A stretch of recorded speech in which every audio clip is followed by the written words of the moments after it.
Hello everyone, I'm Ziyun from BT Art Salon. Welcome back to Island Hopping Conference, East Asia Forum.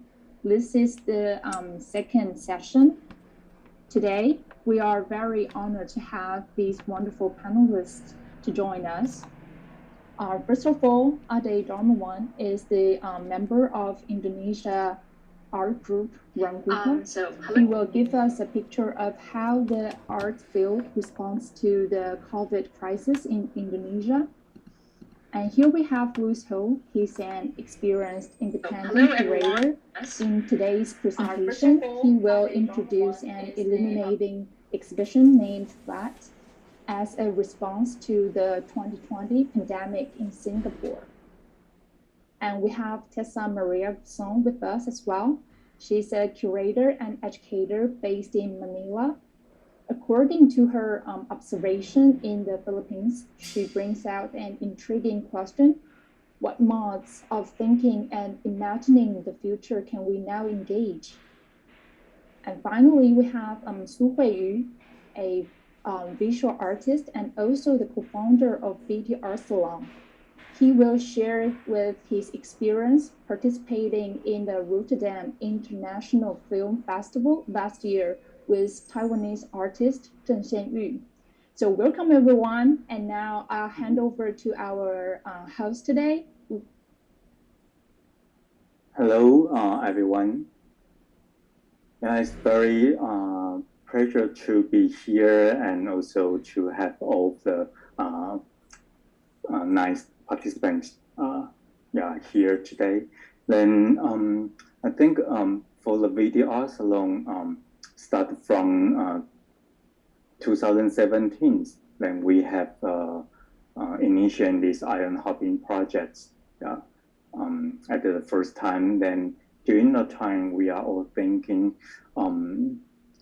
because this island hopping the strategy that's from the U.S. Army, they are in the World War II, and due to this important era, after the new Cold War coming up, and nowadays we are all focused in these pandemic eras.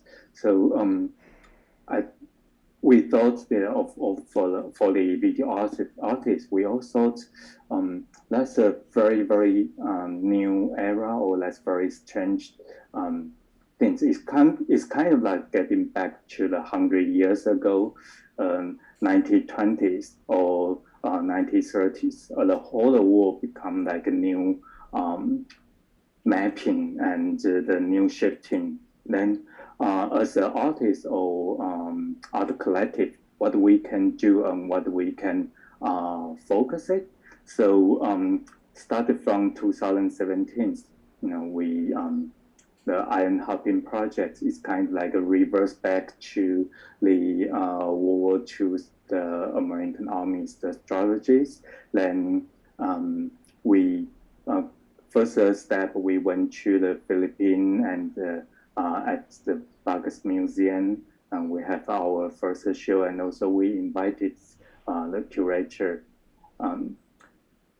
from Philippines come to Taiwan. Then because of this year, then all of us we couldn't traveling for a while. So we are kindly I think in these years, everybody and all the humankind, we all face to this difficulty time. Then we have to learn the new skill, like this kind of online forum or meeting or online class. So due to the these kind of critical moments, how the humankind we can reaction or face to this new pandemic era. I think that will be the today's main topic and main issues. So so as the artist or collective, what we can rethink or remind the society or the world what is our responsibility or what we can reaction to this. So it's very honored today. We have four outstanding presenters from Southeast Asia and including the Taiwan. So please welcome our first presenter, Ade Damawan from Indonesia, but while he's in Castle in Berlin right now. So Ade, the floor is yours. Thank you. Hello, thank you everyone. Yeah, thank you for the invitation and also chances also to speak here to share some of the observation and also experience. I think this is really a challenging times, which is for us. I think it's really yeah, we need to rethink a lot of aspects of our life relations and also obviously art, like how we're practicing it, and more further as well institution. I think, yeah, during the pandemic, I really remember that when we closed down our space in Good School, Ruang Rupa is part of the collective called Good School now, together with two other initiatives called Serum and Grafi Suruhara in Jakarta. We have our space. It's a public space. It's a school actually that we run together. It's educational learning platform for some time, and then we need to close it down, and then we start to think how we should do with the resources that we have. First, actually, it's really very interesting how this pandemic, how this situation that we cannot reach even our friends and also further the public. It really makes us think even more about this relationship, about caring, about being connected, about also the function of the whole things, all the role of the whole things that what we do, including even the space and the resources. So this is much things to do also with about the resources, how we can share, and then also how we can actually think about our resources. So we do our resourcing mapping resource kind of session, and then start to think also what strategy can be done, what's lacking, and also what we need, and also what people need. This is also make me think also maybe this is for the first time that we really think about how to be a local as well. Yes, we work a lot with our surroundings, but this crisis really make us think about what does that mean to be in a certain locality. Not also a context, cultural context,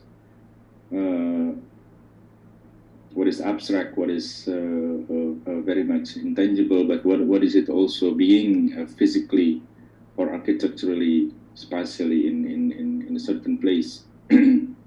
What about our neighbors and so on? I think this is also really resonant to other initiative in many places in Indonesia, which I will also show you some other strategies or struggles even, and then also models that we speculate during this moment. I will show you later on, and this is also really think about not only the sustainability, because we never have this crisis as I mean the crisis actually is really interesting because we always feel also we always in crisis. So this crisis makes many practices actually really become even more in a vulnerable situation. Yeah, I will share you some of the strategies and models that I found super interesting, and also how it can be also being speculation of a certain a different model of relation, and also even economic model.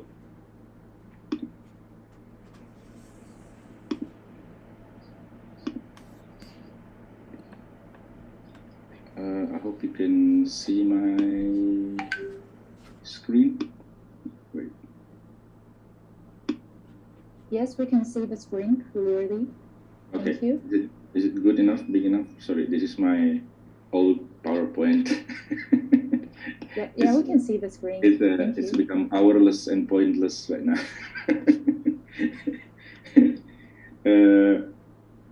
So I will start with this group from Bukit Tinggi from West Sumatra, who you can read also, of course. They have a different setting and also really working with the resources surrounding them. So what they do is actually collecting and farming the sunflowers starting from their backyard, and then also from the neighborhood. So this is really an example that how it really react also what it is there in a certain local, and also trying to figure it out in a very simple way how to find the economic model, and then also try to share that resources with others.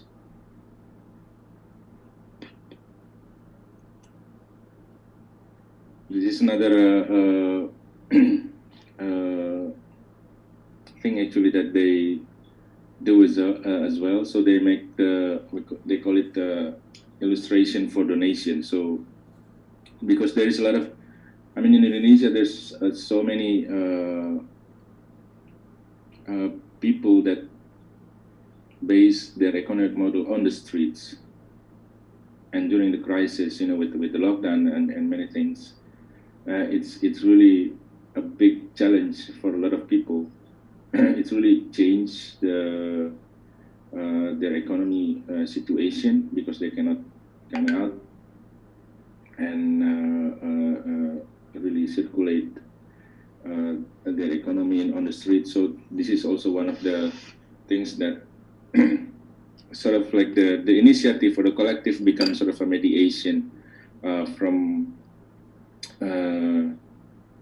become the middle or medium towards a donation, or towards the other resources, to distribute these other resources to others that need it. So they use their service on their ability in making illustration, for example, for people, and then they donate this that money for marginal sectors, which is mainly actually street vendors.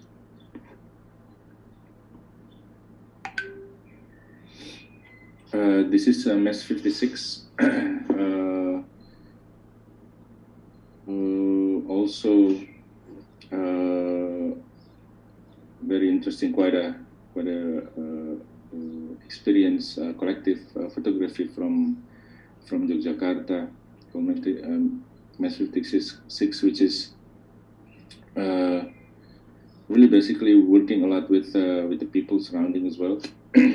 And they have this program, Solidarity, called Stocking Room. It's like this is again also kind of like a donation activities that they have, which is coming from their ongoing selling artworks and also merchandise. This is also very interesting, and then some donation as well. They initiate dapur umum, which is in English will be like public kitchen. So it's like a survival program in solidarity, and then also to share some resources, which is mainly food, not only for the artists but also for the people around in the neighborhood. This is also very interesting approach or strategy, because many of the neighbors is actually cannot access also, especially in the city. You know, when mainly the most of the stocks or most of the resources actually coming from the rural area, and then during the crisis is actually really difficult, really crisis in terms of food, and also the access towards really a basic needs in the home. This is a hysteria from Semarang, Central Java. They're really having a very intense project in the area, and it's actually in the middle of the city, but it's, you know, it's same like Jakarta or many urban area in Indonesia. It's actually built by the rural imagination. So there's always a kampung, there's always like a village in the urban area as well, and they work in this area a lot, dealing and struggles with the issue of the moving of the places get affected by recording in progress, and getting really struggle with urban planning of the city government and so on.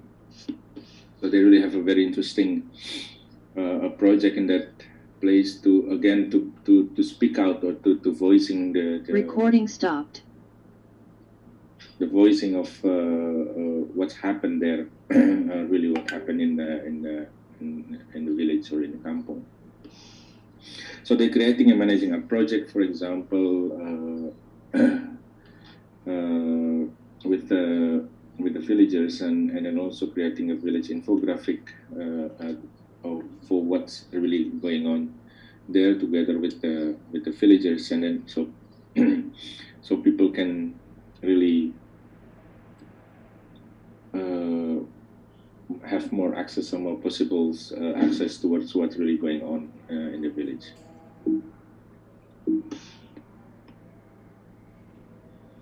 This is Pasir Putih,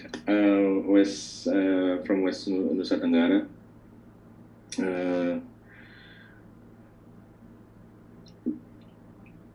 There's a lot of big, somehow, a movement from during the crisis. I mentioned about urban and rural relationship, and I think also it makes people think that how vulnerable urban is during the pandemic, because most of the resources is actually coming from the rural area. So there is some place that I know there's a lot of a big people are moving from urban to rural, because that's where the resources are, and people less moving. So the virus is actually less impacted, and the resources is there. So the place like Pasir Putih, for example, in Nusa Tenggara, they can have even more, I call it, use their resources even more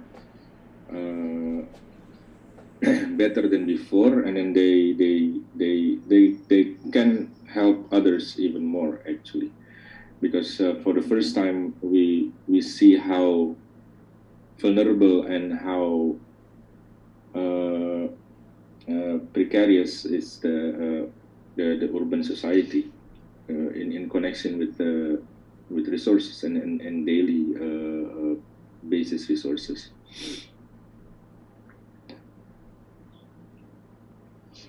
So they have a coffee production plantation, and then they also exchange that with and are also dealing with the awareness of wearing a mask in their surroundings and so on. So this is it's been also spread towards many places as well with the networking, which is I will talk also a little bit about that. And this is Jatiwangi Art Factory from West Java. They call it they create a hit and run program. So just like quick out and then go back and so on, like really estafetting the resources and also the helps of the nation that they have. And then also again the rural, it's really more dealing with the resources much better actually. So if you see with the other initiative from more like a bigger city, they have to deal with the donation and then so their role is become sort of like mediation or redistributing the resources, while from the rural it's actually they have their own resources so they can help immediately. This is a good school, Jakarta. Yeah, we have space, and then also we have some networks and a little bit of technology. So what we do is actually making this mask and also massively distributed to friends at home. And so we make those at home and then distribute it to other medics, hospitals, which is actually in the beginning of pandemic is really needed because lack of stocks and so on. So we work also with other initiatives in different islands and searching for hospitals, a small medical center that need it, and then we work with them in different islands and then distribute this support of this is actually homemade or like a handmade mask for medics, and then also the hazmat suit is actually quite looks it looks done like professionally. Yes, because we have several sewing machine. And then some friends are pretty good in that, so we produce this also together with other artists that actually developed the design and so on, including the mask as well. This is again from Nusa Tenggara. Again, if you see, it's a really different approach with the resources. That have been used and redistribute really onto the economic model, and then also really using the or maximizing the resources that they have, and then work together with the planters and so on, with the farmers. So really based on the charity, and then after that distributes the donation.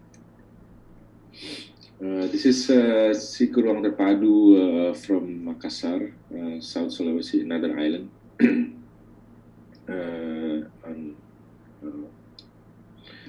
in the east of part of Indonesia. So what they do is actually a lot with making the feasibilities of access of what they have, especially knowledge, and then so they make a lot of an online library, books, and also free access to their archive and so on. So this is another approach that really on the basis of knowledge and experience, because in the same time people are also struggle with a certain lockdown, and then they cannot. I mean, like some people, they have to continue their research, their learning or education, and so on. So this is also like a different role that some of the initiatives actually taking. So yeah, it's that several actually it's much more many, because we recently also, not only because of the pandemic, but actually pandemic really accelerate our research and our action on calling for lumbung. Lumbung is our concept also for Documenta, which is a collective resource sharing model, which is actually lumbung means rice barn, but this idea is coming from our cosmology. But I think in many cultures and many places, this practice has actually been also exists and in many places in the world, maybe forgotten. So we try to develop the idea of these collective resources governing as well with other collectives, and our research has been finalized and already quite collecting so many archive and resources from maybe around like 50 more initiatives in Indonesia, different islands. And this is actually that I show you now is really some part of it. Thank you so much for the attention. I hope I'm not taking too long. Thank you, and looking forward for further discussion.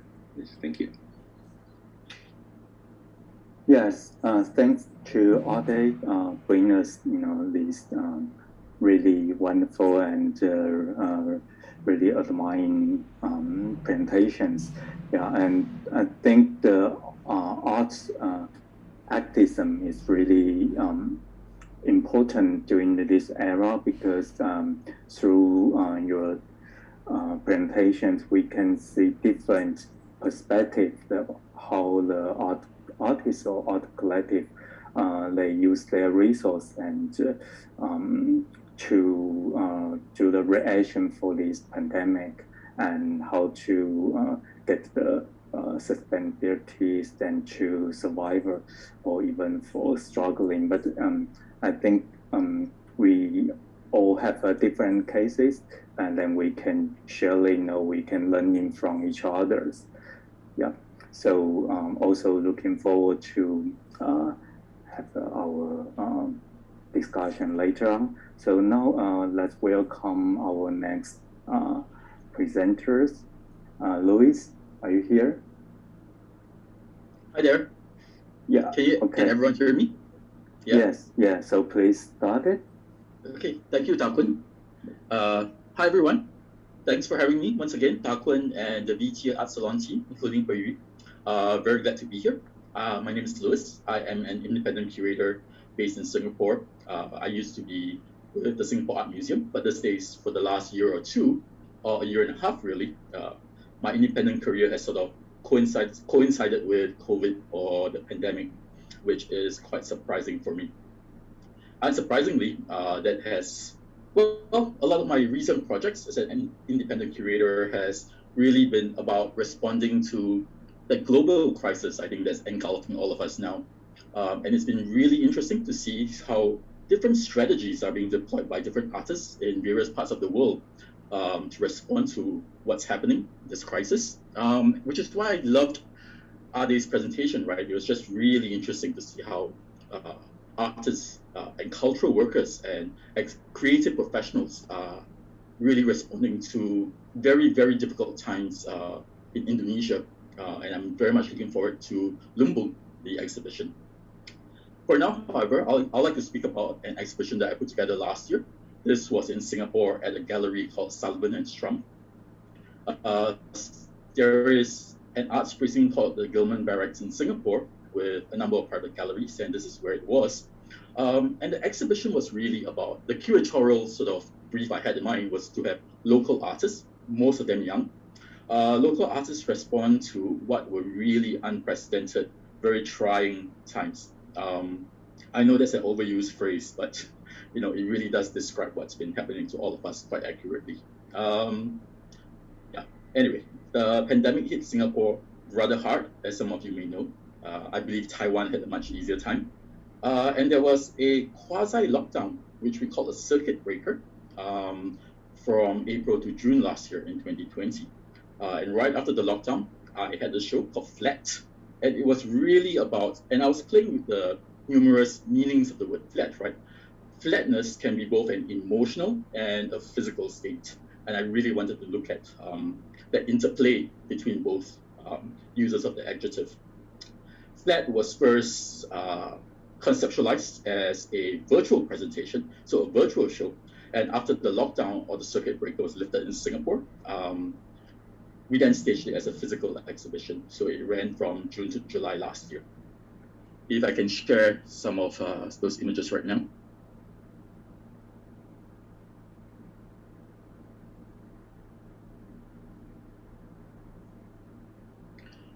So this is Flat, art on Flat, literally, reflecting on the pandemic in Singapore.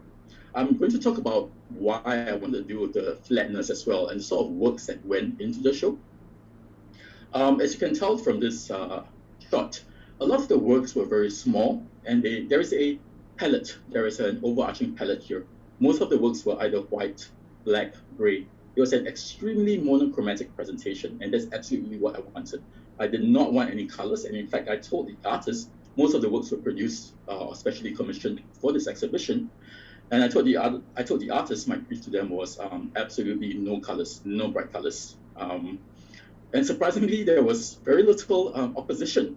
There seemed to be this general mood among all of us, this shared mood, just emerging from the 7 weeks of the lockdown, and it was just, I think all of us felt very low. And so, yeah, everyone just agreed that, yeah, this is the creative direction, this is the visual aesthetic that we're all going to go for, and it was great. All our sentiments dovetailed right there. As you can see, not only were the works very much of a certain aesthetic, a certain color palette, they were also very small. That long line that you see on the wall behind you, on the far wall, there's actually a line of 56 drawings. The white sheets on the ground, they almost blend into the floor of the gallery. And there were various other small things, mostly drawings, as well as certain sculptural objects. And it felt to me also like that similitude, that order, the abstraction. It was linear, it was modular, it was repetitive, boring. Okay, maybe that's a wrong adjective, not boring, but, well, not exciting, visually anyway. There was something that I and the artists in discussion very, very much wanted to go for. So this show for all of us was in fact a very emotional, personal response to what we were all suffering then during the crisis, during the COVID pandemic. Okay, I'm going to introduce a couple of the works in the show. This is a very young artist, Terry Wee is his name, and he actually produced a series of 8 drawings. That is one of them that you see right there, that he produced with the Microsoft Excel spreadsheet function. Yeah, so these are completely computer-aided drawings. And if you're wondering how you get diagonal lines with the Microsoft Excel program, it's only with the Apple version. I was told. That's what he tells me. What was interesting about Terry's abstractions, his very linear take towards a landscape, because these are absolutely landscapes, was the fact that this actually represented the work that you see here, the drawing that you see here, represents what was then happening, the social distancing regulations that were taking place in Singapore during the pandemic. So what the diagonal lines represent is actually an entrance to a building. And so what happened, I'm sure this is the case for most other cities throughout the world, most public areas or most public spaces in Singapore, when you entered, you would have to check in using an app, an entry app, which would then download your information. And this, of course, was for the purposes of tracing and tracking should an outbreak or cluster of the virus happen. And so what Terry has done here is to actually imagine in abstract form as a grid, a very dense, thick grid of lines, that great cluster of information, of data. And so what Terry is really doing here is, again, representing to us in visual, concrete, abstract form that the abstractions or the digital, invisible realm of data that nonetheless surrounds all of us and informs our everyday lives, and that in fact became that primary linkage between various people or between Singaporeans during the pandemic, because in socially distanced times, our physical bodies were not put in contact, of course. And the only thing that linked us was this top-down gaze, the governmental gaze that is very much driven by information, by numbers, by data, by names that links all of us. And so for me, Terry's abstract drawings, again, his hand, the artist's hand, is completely absent here. He only drew all of this using the Microsoft Excel program. What's interesting for me was that the sense of paranoia, that isolation, and isolation is a theme or a motif or a trope that will recur constantly throughout the show as I talk about the works in the show. The isolation, the paranoia, the anxieties, really, that linked all of us here in Singapore, as I'm sure they linked global citizens in these times. And here it is concretized for us in drawing form as complete abstractions, as linear, repetitive, modular, standardized visuals. I thought they were absolutely interesting, and that's why I included this series of work in flat. So that is Terry Wee. This is Moses Tan. As you can tell, Moses had very, very tiny drawings. Many of these drawings are only just vaguely bigger than the size of my hand. And I actually put them, or I chose to display them on the columns of the space. He had 6 of them. One, again, is a series, and one of which you see here. And that is actually Moses's roommate he shares with his collection of indoor plants, gazing out the window at a wooded area. And this for Moses was very much about expressing that longing while we were all locked in for 7 weeks, 56 days. In 2020, we were not allowed to leave our houses except to buy food. We couldn't even exercise. We couldn't walk. The only reason to leave our houses, the only permissible reason to leave our houses here in Singapore was to purchase food, was to go to the supermarket. You definitely cannot go to restaurants. And so during that 7 weeks, that 56 days that all of us were locked in, Moses, for him personally, he felt very cut off from the natural surroundings. And of course, I have to say, for those of you who have been to Singapore, you will know that there's not a lot of natural surroundings, but nonetheless, there is some. And it is very precious to some of us, including Moses.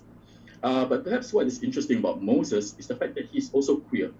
And this is a fact that is or rather queer identity and queer experience is something that's also very close to my heart as a curator. I'm very interested in queer artists and art that are expressions of queer and other forms of LGBTQ identity.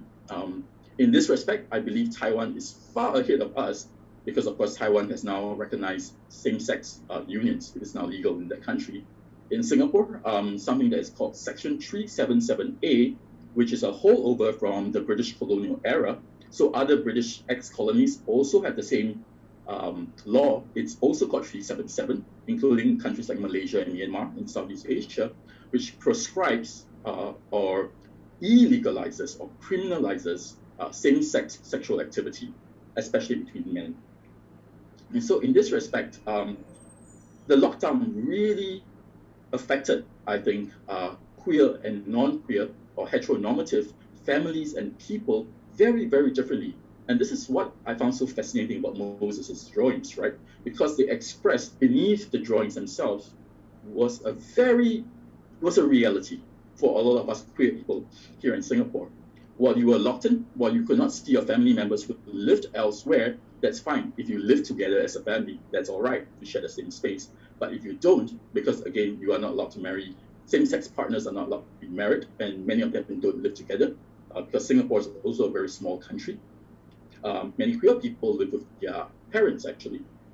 And so, again, the lockdown separated, I think, a number of queer couples, a number of queer families, and that impact on queer and non-queer individuals was just overwhelming, I think. Or rather, it was something that is not talked about, especially in the mainstream press. the mainstream press in Singapore, it clearly, for obvious reasons, does not discuss realities like this. When we are all in the midst of a global crisis, a health pandemic, I guess queer rights are not very, very high at the list of priorities to address, I believe. But anyway, and so this is why I chose to display Moses' work, or why I chose to include Moses Tan's work in this exhibition. And in fact, why I put them on the pillars of the space, because pillars really, they're a transitional space. You don't really notice the pillars as you pass through them into the main space of the gallery itself. And for me, that transition, that space of liminality, very much spoke to where Moses was as a queer artist. This is Faslene Pralan. Faslene has a day job. She is not a full-time artist, even though she's a very interesting artist. She actually works as a post-excavation technician in an archaeological lab. So yes, Faslene is an archaeologist. And as you can tell from this object, her archaeological interest, her academic training, her full-time job very much also informs her artistic practice, her creative pursuits.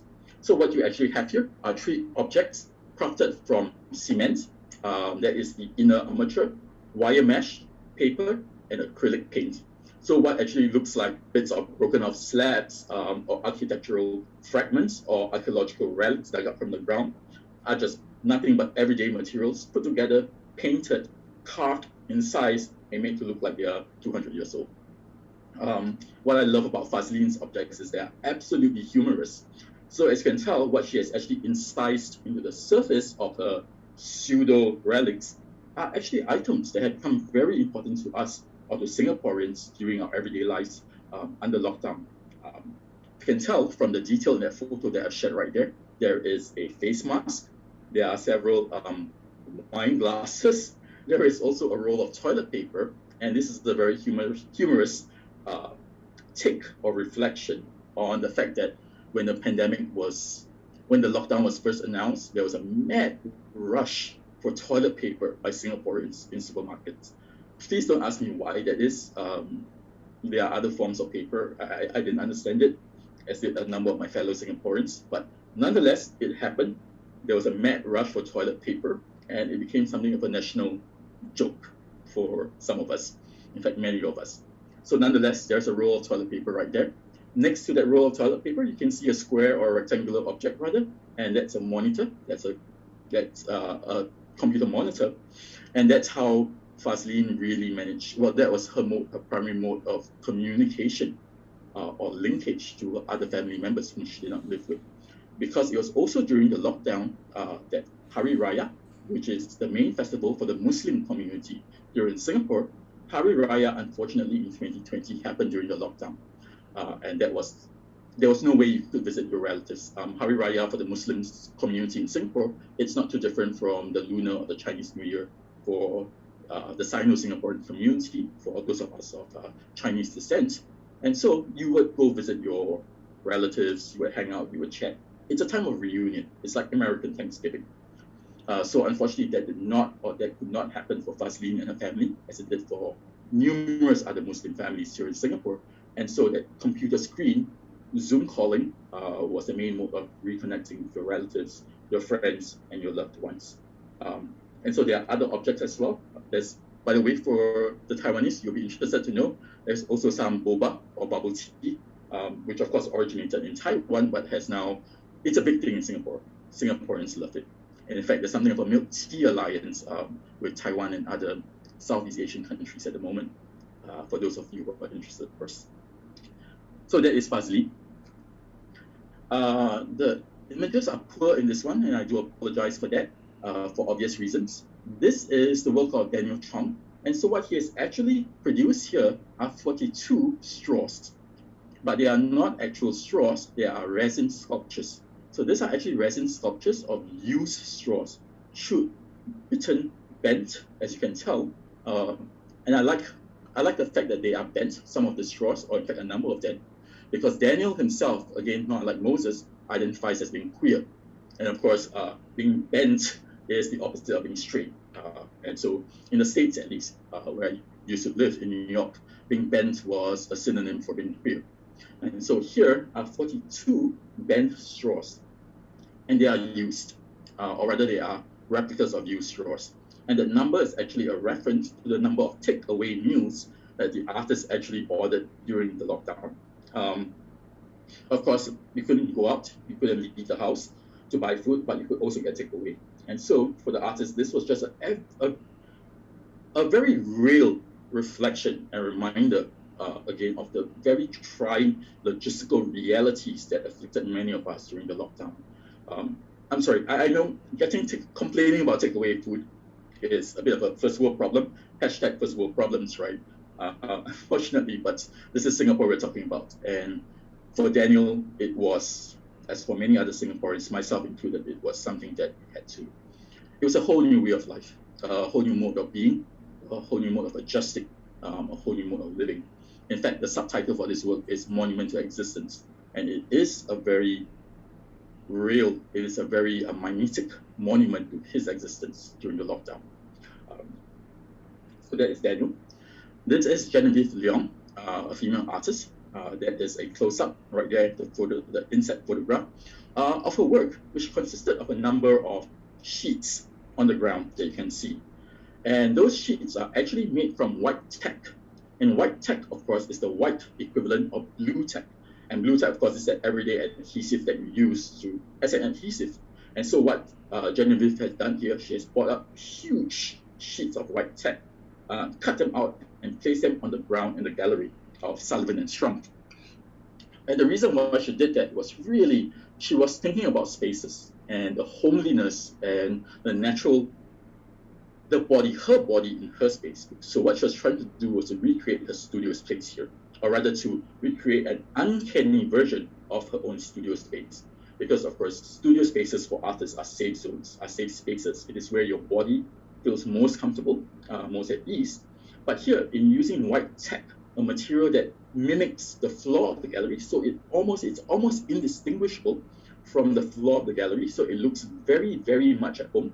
In fact, the artist's phrase for it was an alternative materiality.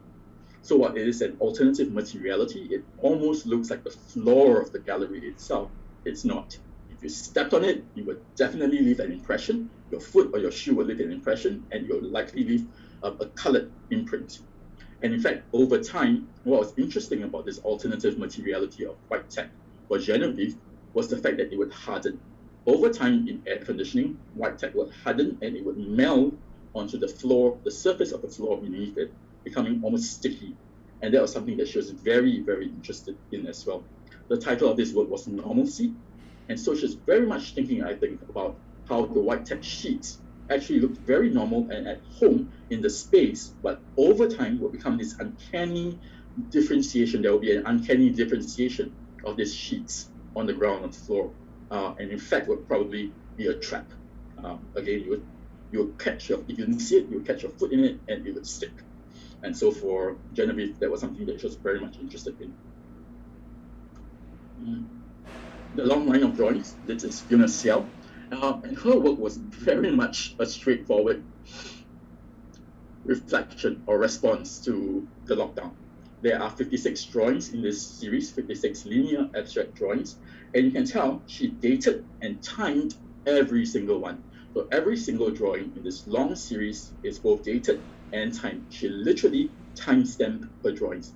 And for her, this is something that she shared with me in private. It was almost a lifesaver. The long days, she couldn't go. She works, her main job, or rather her day job, is as a studio assistant for another artist. And so while she was locked in, she could not actually go to the studio of this other artist, and just stuck at home. And the long stretch, just the mere thought of that long stretch of hours ahead of her with nothing to do just frightened her. It scared the shit out of her, pardon my French. And so this is something that she used to cope with the anxiety, that fear of doing nothing at home. And so every day she literally forced herself to sit down and make a drawing. And some of these drawings, as you can tell, are extremely labor intensive. She would sit there and she would go at it for maybe an hour, 2, 3. They aren't big, but they are very labor intensive. And so at the end of it, she would timestamp her drawings. She would timestamp each drawing. She would date it, and that was the end result, or that was her being productive, or that was her day.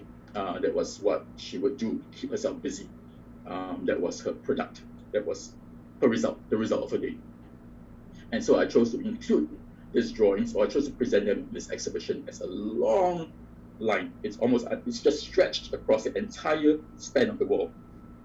And for me, that visual presentation, the sight of that 56 drawings all laid out one after another was important, because it very much reflected in visual form, in visual material form, the long stretch of 56 days that all of us were confronted with during the lockdown. Time just seemed to warp into this stretch, this malleable, pliable stretch of absolute nothing. It was almost a case of existential ennui for most of us, a crisis, in fact, a crisis of time and not just health. And for me, Fiona Xiao's drawings, or the presentation, very much captured the sense. Like I said, this entire show was an extremely emotional response for many of us. Oh, this is great. This is Mark and Li Xuan, a young couple. And they actually, while they were trapped in the apartment, when I reached out to them to actually be a part of this show, they said, we'll produce a short film. And this is it. It's called The Cup. And it's actually a very surreal tale. It's almost like David Lynch, the American filmmaker, if you know him. It's almost a Lynchian take on the lockdown. It tells the story of a man with a brewing machine for a head. That's right. You heard me right. A brewing machine. But during the lockdown, he is very discontented with the taste of the brew from his head. And so he goes about, and that's what the short film is, he goes about trying to improve its flavor. I'll show you a quick preview.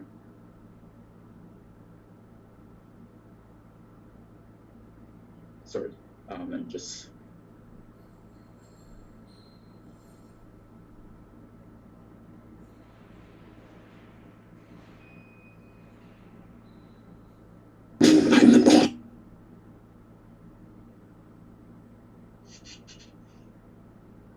It's about a minute, this trailer.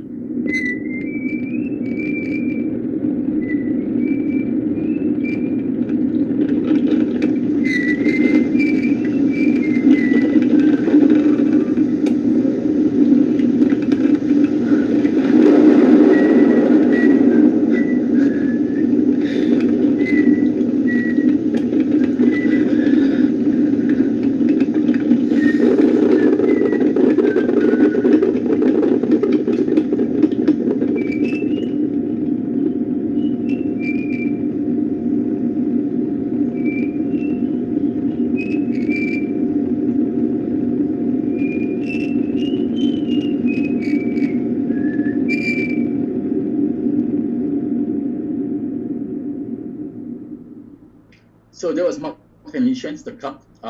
It also actually won a prize, a digital art prize this year, which I was also involved in. But I'm being prompted. Through my online store alone, we've sold over $500,000 worth of spices. That's so crazy. I went from selling to my town to selling nationwide in 1 week. It's a whole new business now. I built a multi-million-dollar company just on the topic of that time. 135% in the last year. With such rapid growth, I rely on Wix Analytics to make smart business decisions. As I grew, I started to use features of Wix, tracking, printing labels, the shipping.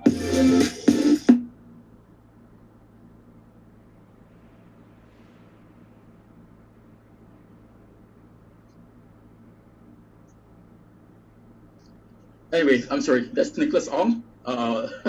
Sorry, hiccup here, that's Nicholas Ong. That's a giant middle finger. He was really angry. End of my presentation. Thank you.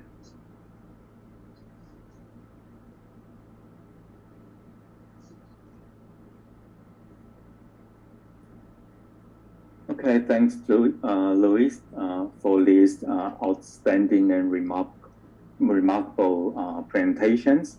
Yeah, I think through your sharing, we can see how the Singaporean artists respond these crises and due to the COVID eras.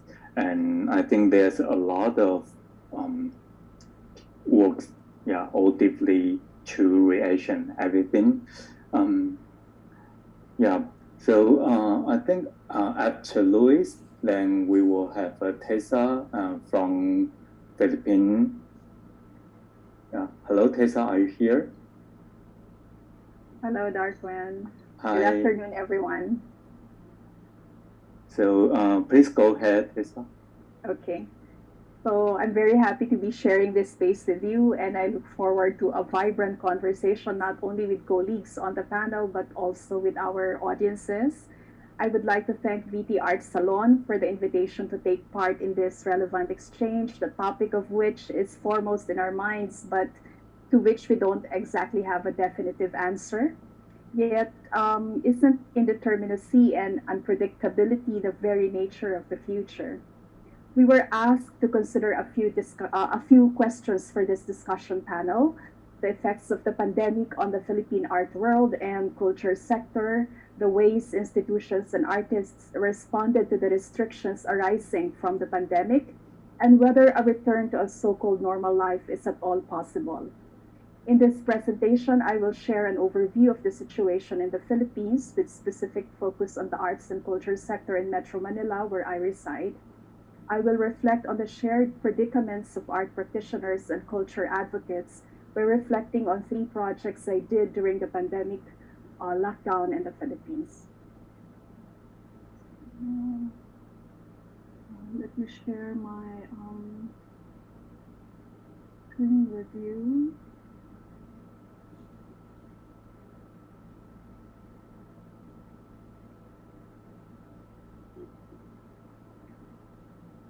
All right, is my screen visible to everyone?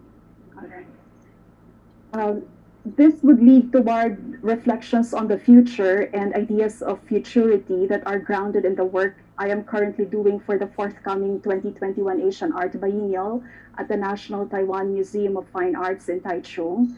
I will be curating the archive component of the biennial, and at some point, I began thinking of ways the archive can be reconstructed to be made ever more relevant to our present. How can the archive be regarded as a path towards the future? A section of my presentation will then mention ideas about the future by asking about sensibilities to do with futurity that we can presently generate and engage. I thought this would thwart the often said phrase new normal, of which I am quite skeptical. This riddled many pandemic campaigns, especially those deployed by the state. Well before the pandemic, we perhaps apprehended the future in a far-off sense with a certain degree of optimism. But more recently, the future is a hovering shadow, endowed with an immediacy that we can feel in a very corporeal sense. My reflections will be followed by illustrations from the Philippines of initiatives that best encapsulate attitudes of speculation and innovation. There are several such examples, but I will focus on 3. These are the draft of a manual for collective work by the concerned artists of the Philippines for the overarching project Training for the Future, a utopian training camp whose team is led by the artist Jason Stahl, the Gobierno project spearheaded by the Sipatlawin and Sam, and the numerous projects conceived and realized by the feminist collective Gantala Press. As a coda to the future, I will close the presentation by inviting everyone to take part in Mark Salvatos's call for a do-it-at-home project for our collaboration on the traveling exhibition Notes for Tomorrow. The exercise can perhaps summon our desires of what the future can be, even while the world continues to be nebulous and is probably falling apart.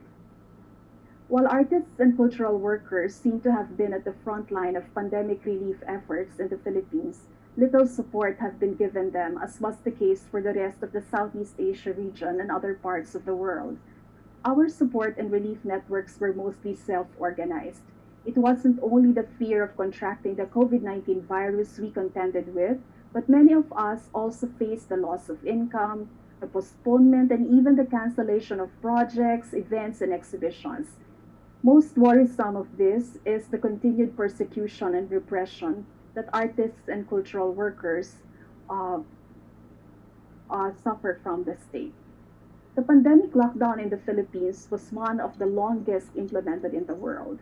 In the early months of the lockdown, surveys were conducted among artists and practitioners, including the rapid assessment disseminated by the National Commission for Culture and the Arts which was meant to aid the development of the Cultural Response and Resiliency Plan. The survey by the Nayong Filipino Foundation and Creative Aid PH, which was regarded as a research tool and as part of the Foundation's multi-sectoral consultations, and the report with quantifiable data generated by a lostbygig.ph. Between March and May 2020, the first 3 months of the lockdown, ilostmygig.ph reported 5,314 lost projects, 4,167 people affected, and a net loss income of 251,315,175 Philippine peso. Around this time last year, I helped organize and facilitate a virtual workshop alongside Load Na Dito with support from the Japan Foundation Manila, the Art Studies Foundation, and the Philippine Contemporary Art Network. Majority of our participants had ongoing and or planned projects that were either postponed or canceled. So this is the 4th iteration of the workshop series that we conceived and facilitated from 2019. We had several sessions conducted in Manila, Luzon, and Mindanao. Sometime in 2020, I also received an invitation to be part of the traveling exhibition Notes for Tomorrow, organized by the Independent Curators International in New York. Artist Mark Salvados and I collaborated on an iteration of his Mount Banahaw project, which by far have traveled to 2 sites in the United States. What you're seeing is installation view of his piece at Haverford College in Haverford, Philadelphia, and the more recent exhibition opened in Calgary in Canada.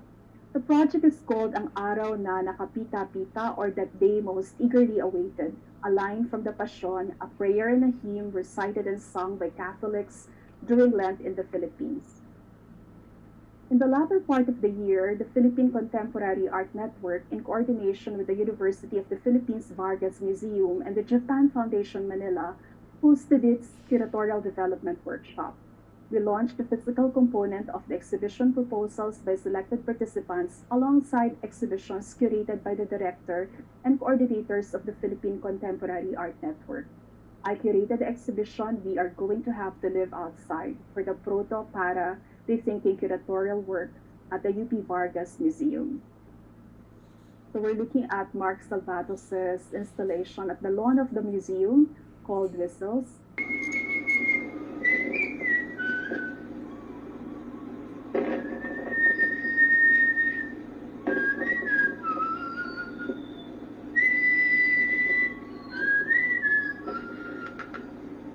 And these are other installation views of works by artists Alvin Safra and Manuel Santos, Isho Malon, and Gwen Kalubayan at the ground floor space of the museum.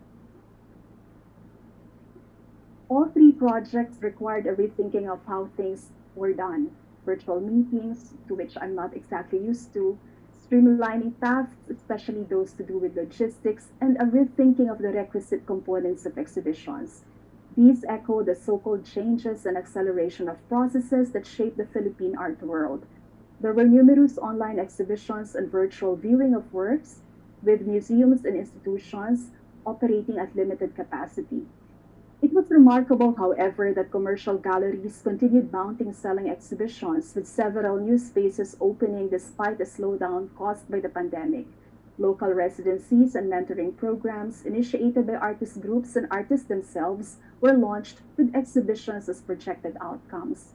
Art Fair Philippines and Art in the Park migrated to online platforms, introduced and sponsored artist residencies, as well as NFTs. On the other hand, the vital strength of self-organized efforts by artists and artist groups and organizations propelled the calls and consolidation of resources to aid each other in disadvantaged communities. I am sharing a campaign by Pag-asa, from which our women partners from my Escolta research project benefited. The Escolta research project is a project that explores the development of neighborhoods in Southeast Asia, and I have worked for the past 5 years with colleagues from the region as well as with artists Alma Quinto and Natalie Dagmang. Social media platforms aided the formation of these new forms of solidarities. While these efforts have long been cultivated by arts and cultural organizations in the Philippines, those previously mentioned emergent practices, while trickling in place before the pandemic, prompts us to ask whether they are new at all or whether they have only been pushed forward by pandemic circumstances. A typical approach to the future would only reduce it to, I quote from the work of Savransky, matters of anticipation, calculation, management, and preemption of risks, end of quote. In this case, the future and its possibilities are reduced to the logics and problematics of the present. What attitudes and sensibilities instead towards futurity can we cultivate? How can we think about, or more specifically, think along about the future? These sensibilities of the future can be thus productive in shoring up, and I quote again from that work by Savransky, new habits and practices of attention, invention, and experimentation, which corresponds to a temporality that can be referred to as eventful. Hence, in the title of the presentation, I describe the future as an event. Uh, Eventful time or an eventful temporality is marked by the unexpected eruptions of the impossible, of social, political, economic, philosophical, and ecological events that cannot be anticipated, opening up possible futures that cannot be managed in advance. Siegel's work from 2005 elaborates on this eventful temporality as assuming that and I quote, contingent, unexpected, and inherently unpredictable events that can undo or alter the most apparently durable thread of history, end of quote. Philosopher Rosalind Diprose outlined the conventional meanings of speculation as being associated with introspective reflection, prediction or forecasting, and investing for financial gain coupled with the risk of loss. Yet, there remains value in reclaiming speculative practices of thought, action, and care. Speculation, by its very nature, as a process of thought, is futural, or that which is open to worlds of possibility, potentiality, and the unknown. The futural is without a predictable outcome. I will now cite initiatives involving artist groups and organizations in the Philippines that engage this manner of futurity through processes that outline and articulate a collective agency, which Diprose defines as, and I quote from her, the phenomenon of changing things, having an impact, beginning something new, in short, innovation, end of quote. These projects embarked on the quest for the possible or even the impossible, and by doing so, they construct and enact possible schemas by which the indeterminacy of the future can be fleshed out. In March this year, the concerned artists of the Philippines, together with Ugat Lahi Artist Collective, organized Training for the Future, Draft for a Manual on Collective Work. The workshops were meant to reflect on the redistributive and regenerative principles of collective work in cultural production for mass movements in the Philippines, sharing experiences in effigy production and a study of texts such as Araling Aktivista or activist studies were done during the workshop's first session. These activities were geared towards the draft for the manual. And they were part of the Training for the Future, a utopian training camp where audiences become trainees who pre-enact alternative scenarios to reclaim means of producing the future.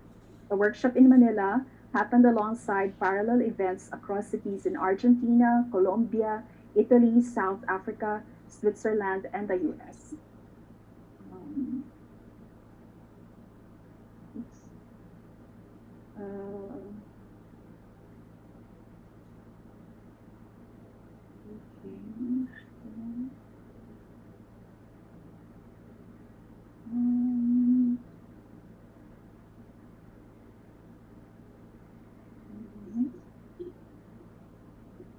So this video is an introduction to the project Training for the Future, but I will skip to the part where the workshop in Manila is featured.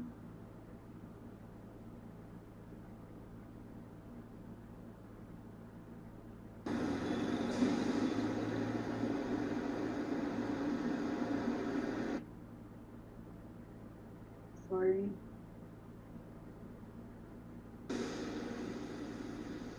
Right.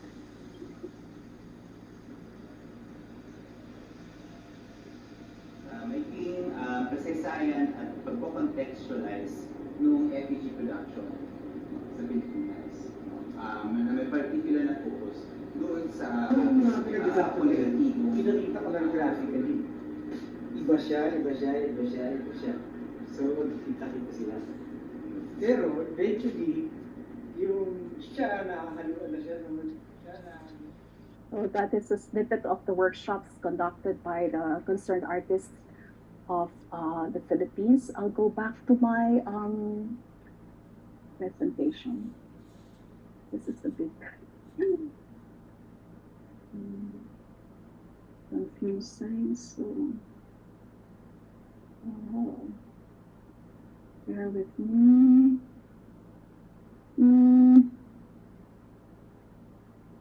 Now okay. So you can Yes, share yes. Share your screen again with the presentation slides. Okay. The thing is, I'm a bit lost. There you go. There's a control bar beneath, like Okay, it's new share, right? yes, Okay, and I share. found it. Can you see it now? Is it visible? Yes. All right. Sorry for the delay. So the Gobierno project, on the other hand, is an interactive performance and participatory filmmaking workshop where audience create their ideal governments, redesign cities and communities, and propose governmental policies and laws. It was initiated by the Sipat Lawin and Sam, a contemporary performance company with collaborators from the Philippines, Australia, and the US. It was first prototyped in 2015 and has taken on various formats, including short workshops that run from between 2 to 4 hours and durational performances. So let's view a snippet from the Gobierno, rather a snippet on the Gobierno project.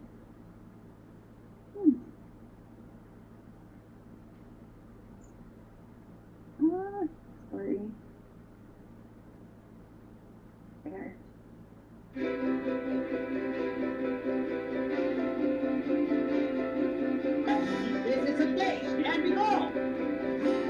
The Gobierno Project is an interactive theatrical performance that gives audiences the opportunity to create their ideal government, reimagine and design cities,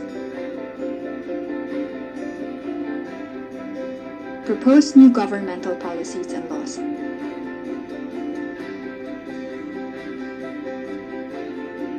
to be shared and recorded in their own documentaries.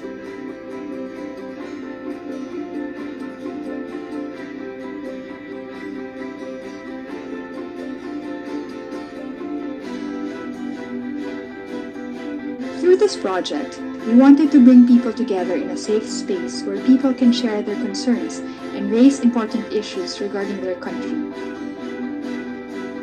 as well as share their hopes for the future. Imagine possibilities and accomplish more as a collective rather than individually. All right, so that's a snippet of the Gobierno project. Gantala Press, on the other hand, is an independent, not-for-profit, volunteer feminist press established in Manila in 2015. Their works center on women's stories and issues realized in projects that include publications, small press fairs, discussions, and workshops. They donate part of their earnings to projects that support the dispossessed and other victims of state violence. Gantala Press is national coordinator of the Southeast Asia Feminist Action Movement, or CFAM, a network of grassroots feminist groups in Indonesia, Malaysia, and the Philippines. They are also part of the Free Amanda Echani's network and Amiha's #Defend Peasant Women campaign, which are both ongoing. Two of their more recent publications are Kumusta Kayo? Naratibo ng Kababaihang Magbubukid Ngayong Pandemya, or roughly translated, How Are You? Narratives of Women Peasants during the pandemic, and Lutong Gipit, Mga Recipes sa Panahon ng Krisis, or this is a cookbook for times of crisis, co-published with Amiha National Federation of Peasant Women and rural women advocates. Faye Cura, one of the founders of Gantala Press, also did a series of cloth books, some of which appear in the virtual exhibition on the pandemic and state repression when the storm comes, organized with support from the Japan Foundation and in partnership with another small press in Vietnam. What you see to your right is a coloring book, a zine to be published by Gantala Press titled Women, Masks, and Protest. So I encourage everyone to visit the Gantala Press site, buy the books and the zines, and contribute to the cause of their women partners. These initiatives and projects illustrate how the future can best be reckoned with through collective thought and action, and acted by thinking with and through others, an articulation of a political agency whose disclosure is embarked on collectively and performatively according to DIPLOS. This is a manner of thought and a practice of thinking that encounters the corporeality and immediacy of actual encounters, practices that are enfolded in the flesh of the world. As mentioned earlier, I invite you to take part in artist Mark Salvatos's art project. Through the project Ang Araw na Nakapita-Pita that they most eagerly awaited, he proposes the home as a thriving ecology, and the notion that the acts of waiting itself and the mode of slowness are themselves imbued the political. So thank you very much. I look forward to your questions and comments. Thank you.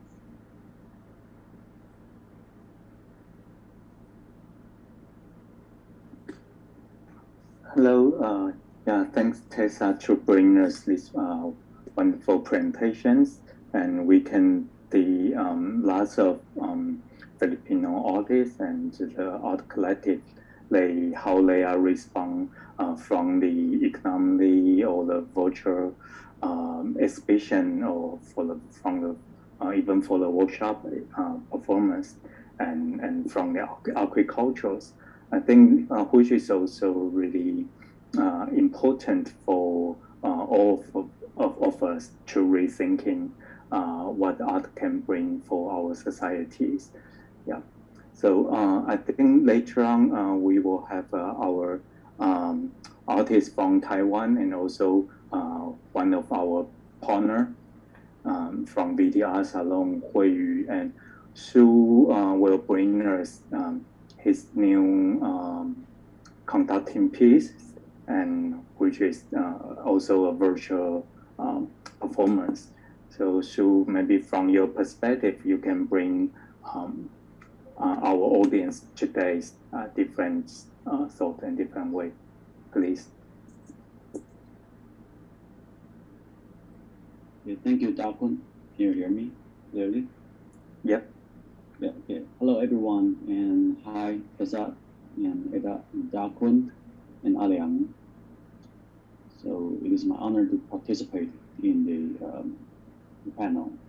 And today I'm going to bring you my latest work, which we premiered in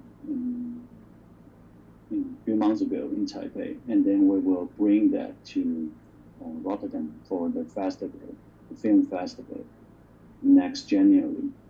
And it was originally commissioned by the Rotterdam Film Festival and also Digital Art Center Taipei last year. But the very beginning was in 2019, when we were still in the normal world. It was November of 2019, and we got invitation from Film Festival Rotterdam to ask us to do a formative visual art piece for them. So you can imagine that how interesting it was. It's a film festival, but they had their own performance programs. But the performance, under their definition, was definitely not a theatrical context, but more like a visual art or contemporary art context. So they encouraged visual artists to do their filming and also live performance or sound art in their annual editions. It's a long tradition from this film festival, which makes them very different and special. So now I'm going to show you my slideshow.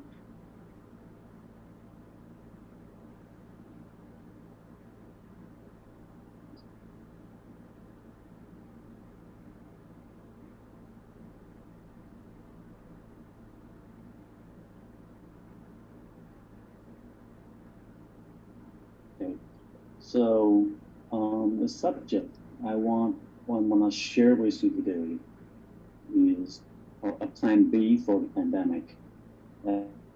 As I mentioned, we were invited at the very beginning before the spreading of the pandemic. So none of us were expecting that, of course.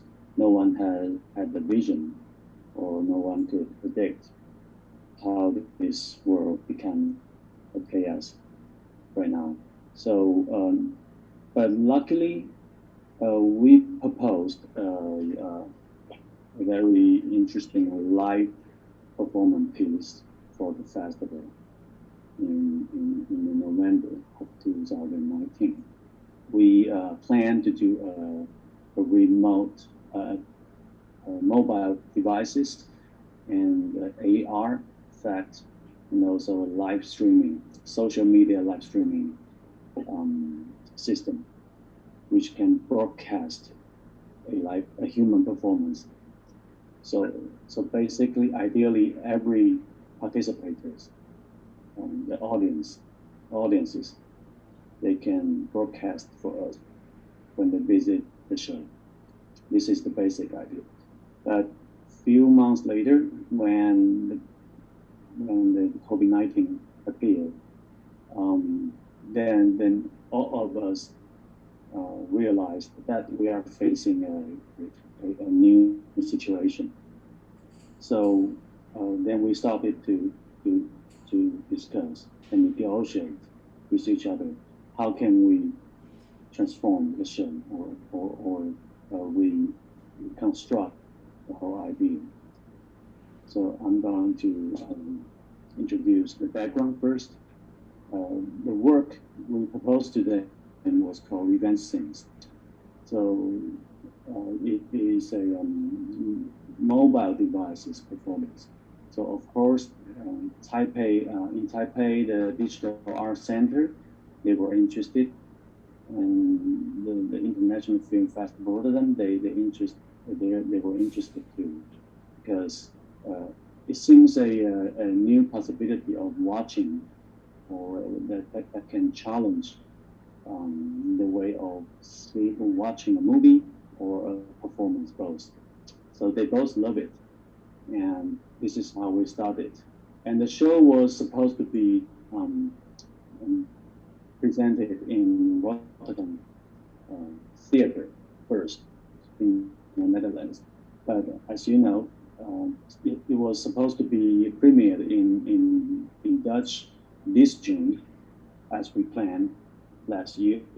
But when we were facing a pandemic, eventually we decided to postpone the show to next January in 2022, which will be next January, next spring in Rotterdam. So we postponed the show twice, I think. At the very beginning, in the last June, we thought the show will be postponed to this summer in 2021, summer vacation of 2021. But as you know, the chaos in Europe is so unpredictable. So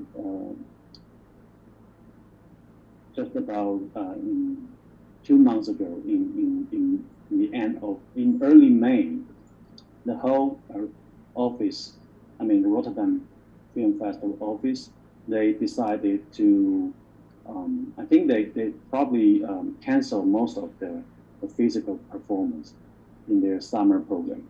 And that summer program was specifically designed to deal with the COVID-19, because regularly they don't have summer program. They only present annual shows in January and February every year.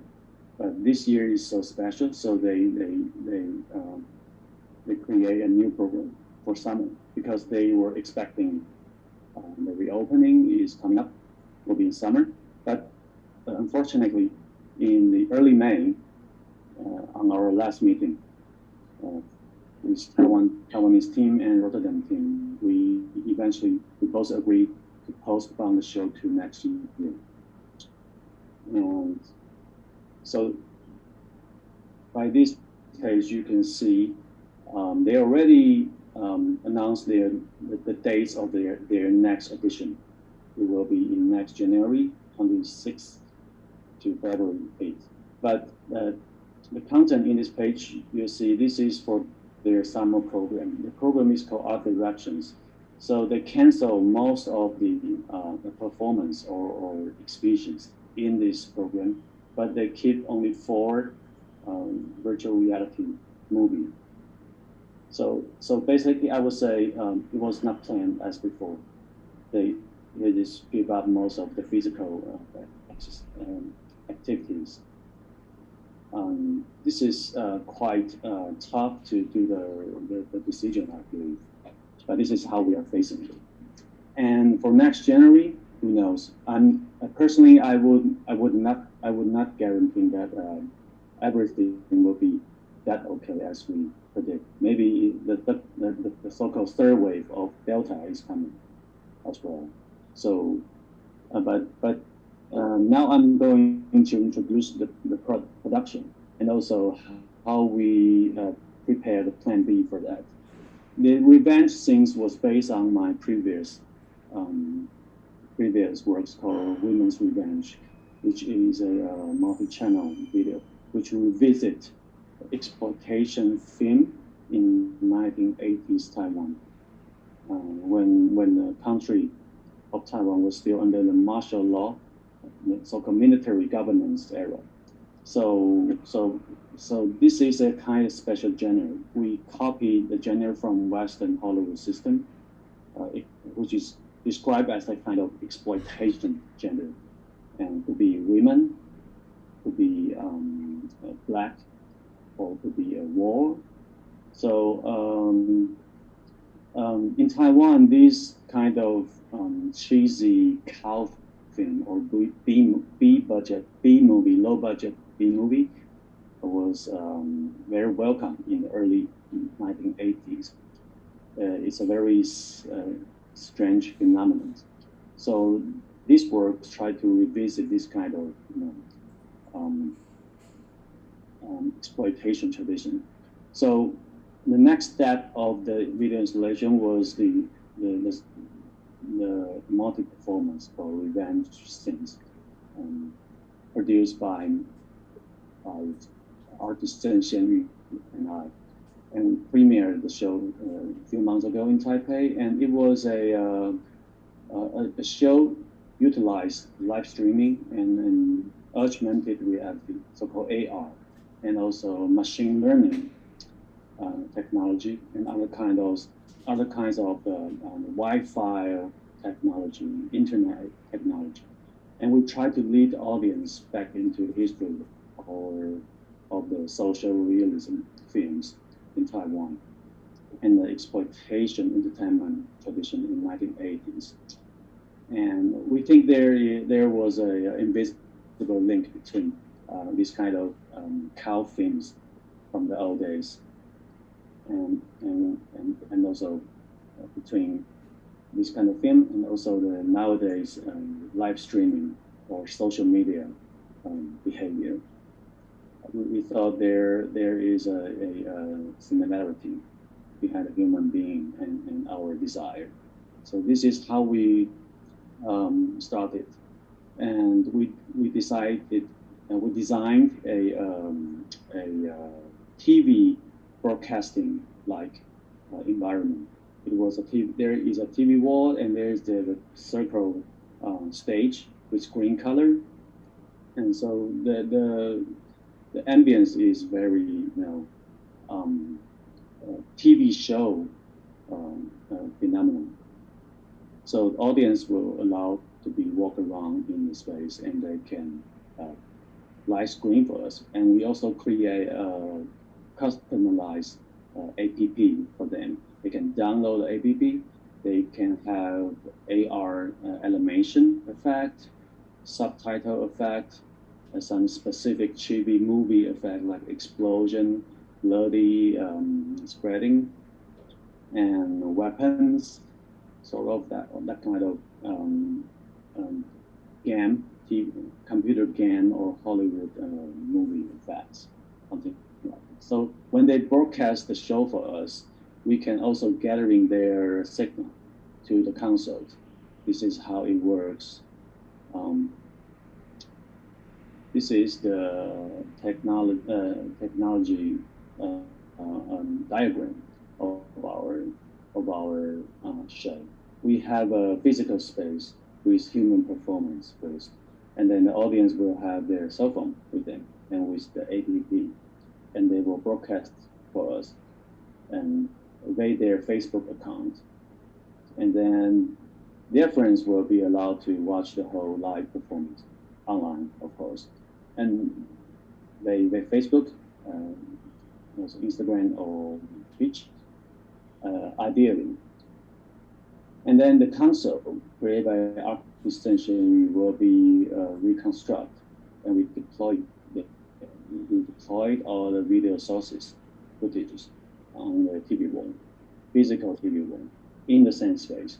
So please allow me to show you the video, the document of the performance now, and you will realize what I'm saying.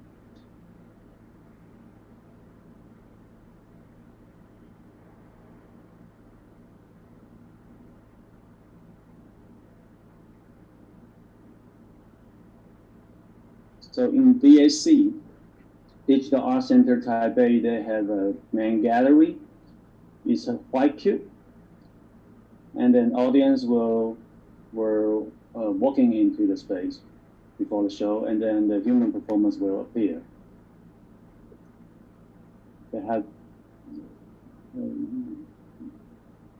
weapons or knives on their hands, but also the audience, if they are using apps, they have their digital components as well. So this kind of,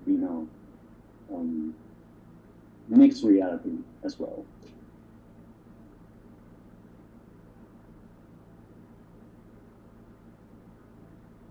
And the preview is also showing the TV wall content. On the biggest screens in the space, there is a TV wall. And it's a collection of all the video sources from audience cell phone by the app.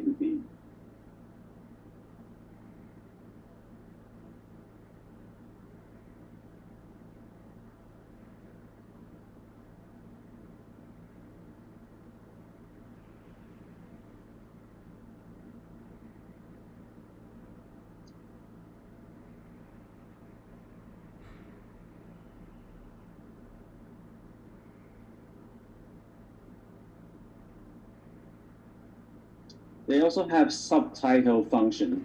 So the narrator, when they are speaking, audience will get the subtitle, English and Mandarin both, on their cell phone.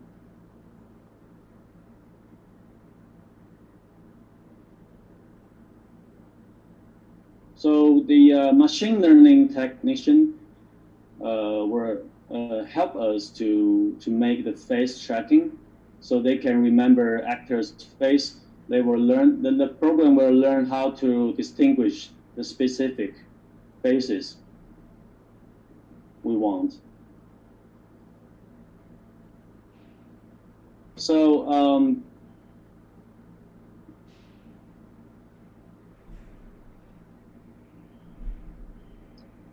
So basically, you might imagine that the work approach two kinds of layers of watching.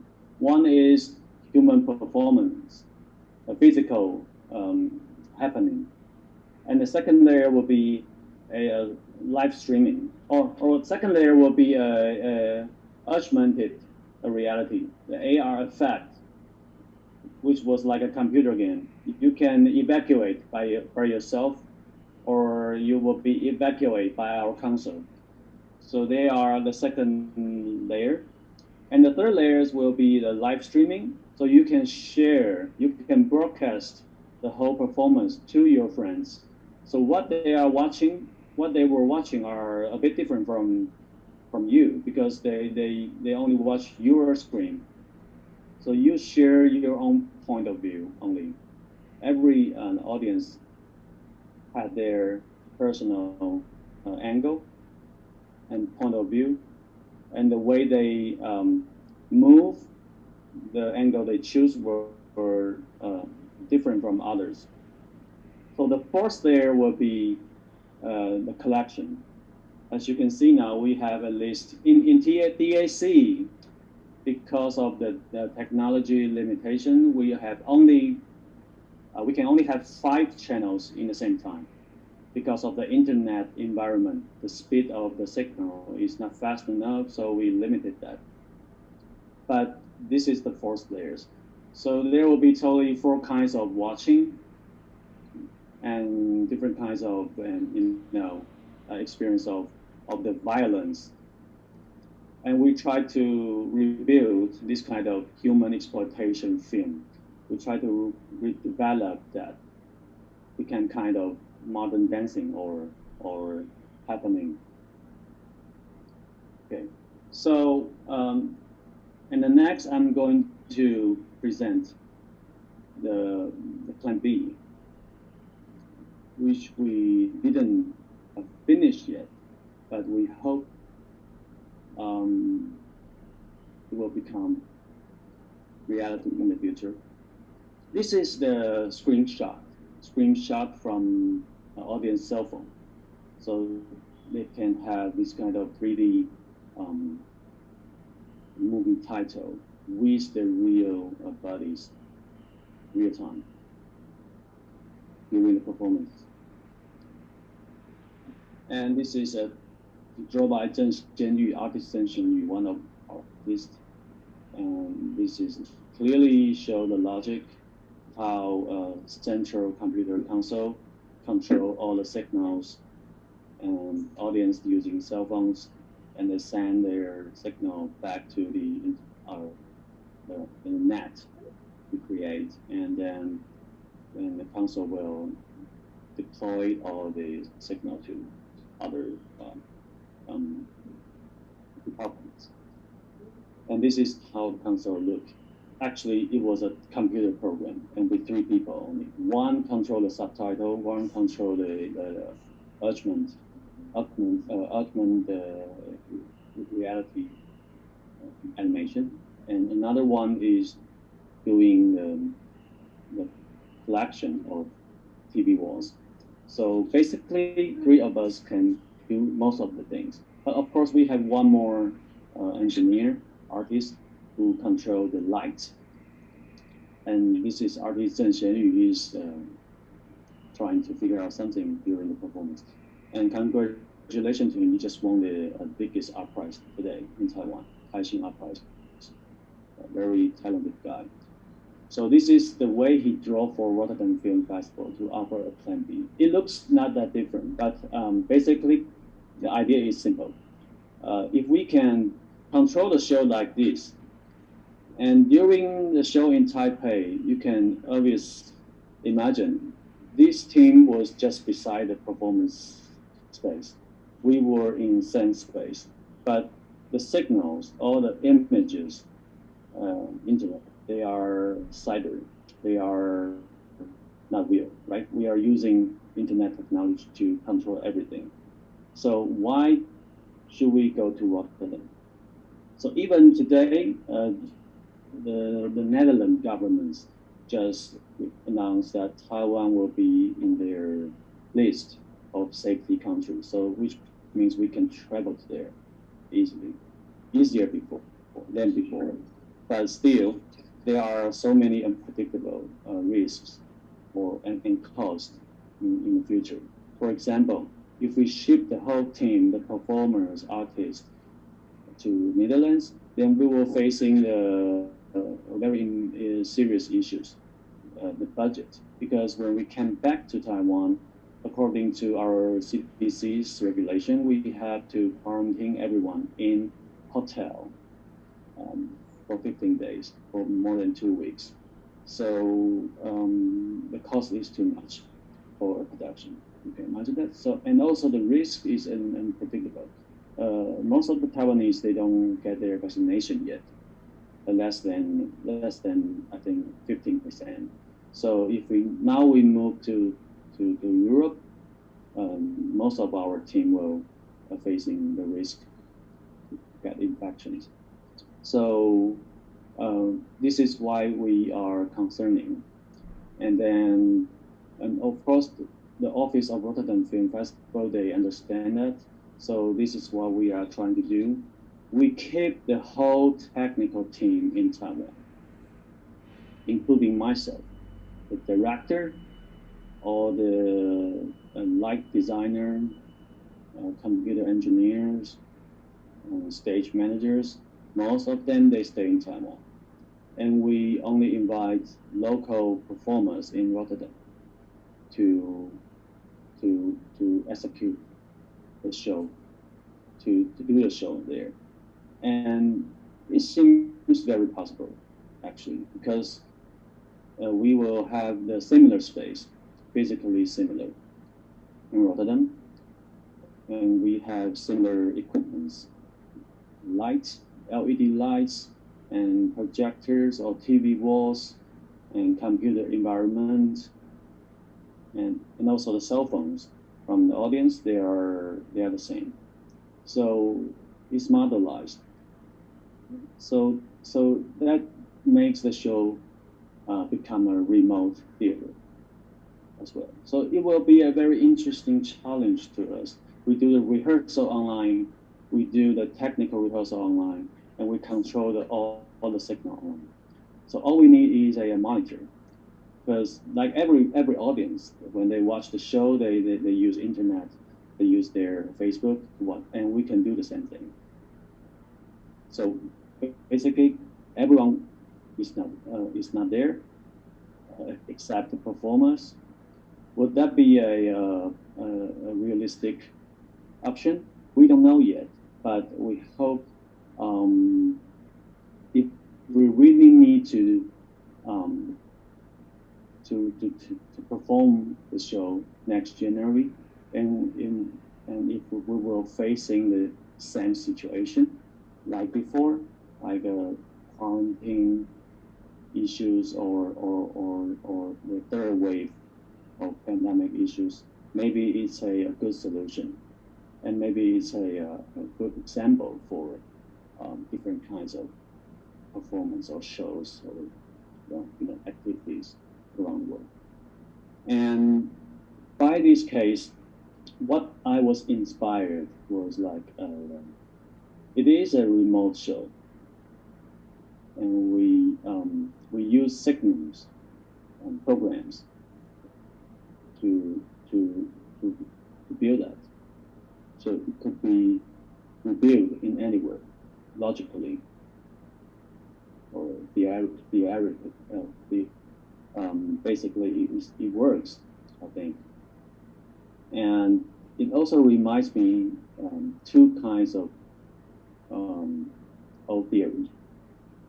One is called Future Cinema by ZKM Institute in 2003, I think, in Germany. In Germany, they had the show called Future Cinema, initiated by ZKM. And also another word is called expanded cinema. I use expanded body. I created words by myself. I think not just the cinema was expanded, but also our body, our experience were expanded nowadays, because we were forced to watch the screen, to use different kinds of sensing technology to communicate to deliver ourselves to the others. So this is a new situation right now. But these two old words or old terms are very inspiring to me. And for future cinema, basically it's a very flexible terms.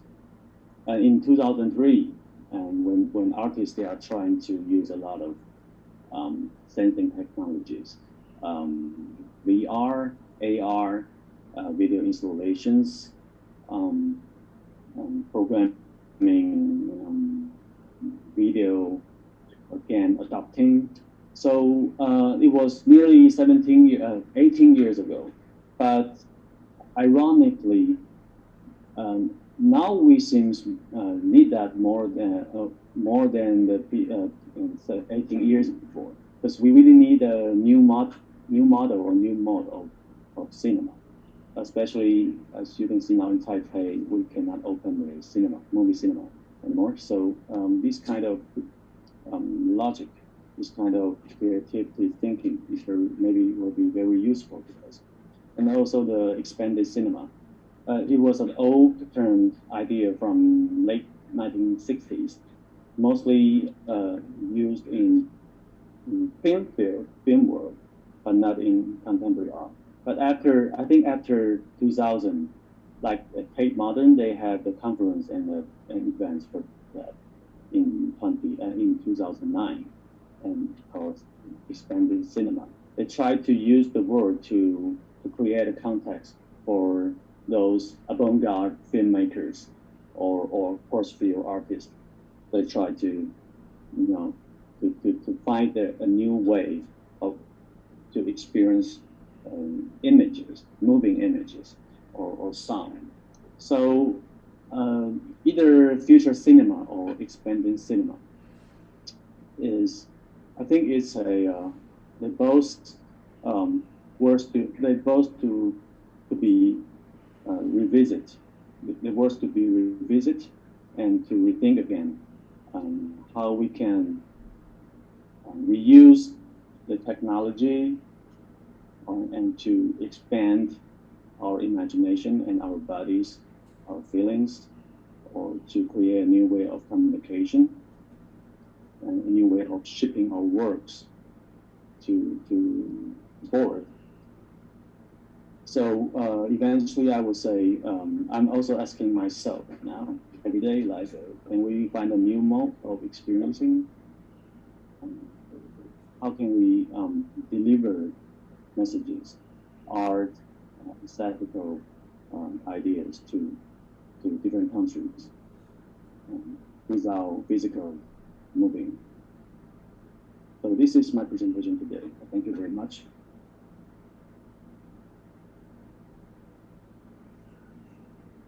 Hi, thanks, Sue. Yeah, I think your plan B is really remarkable and really fascinating if you can realize it's in Luton. Yeah, but I think based on your presentation, then I think we can invite all other presenters on the floor coming back. Hello, please all join us. Yeah, and I think everyone, we can turn on our microphone. Then I think based on everyone's presentation today, and we can see how artists can be dealing with this kind of pandemic era with their thought or with their conducting project. For example, like Sue, he never think the project can be changed or shifting to this kind of way, but after maybe 15 months, then it turns like this. Then I have some questions. Everyone we can discuss in. Is the future exhibition or workshop or even performance, it can be took over the reality environment, or we just using it as a alternative way or alternative soul in this pandemic era. Maybe Ade or Tessa, you can give us some feedback, and Sue also you can let us know how you are thinking of it. Sorry, what's the question again? I mean the like a future like workshop or performance. It can be officially take over like a physical exhibition or physical art activities. How do you feel about it? Or it's just an alternative way nowadays?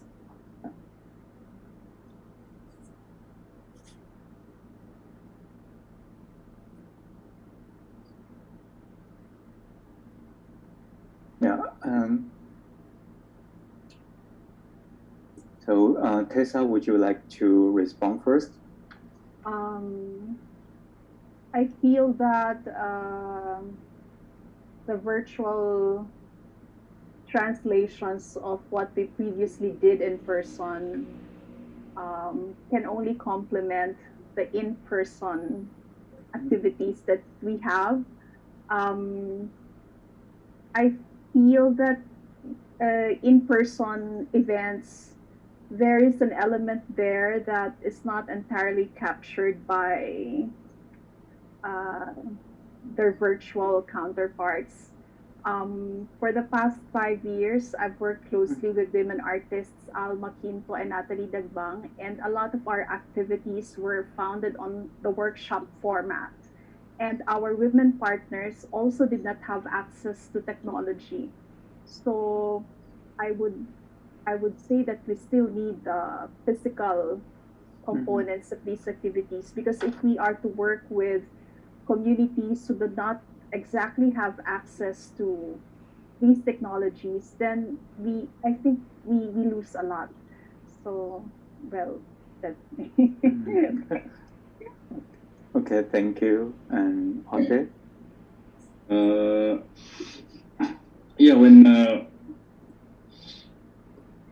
When most of the activities it's very physical. That's right. Like space, really a lot of activities, a lot of ideas, a lot of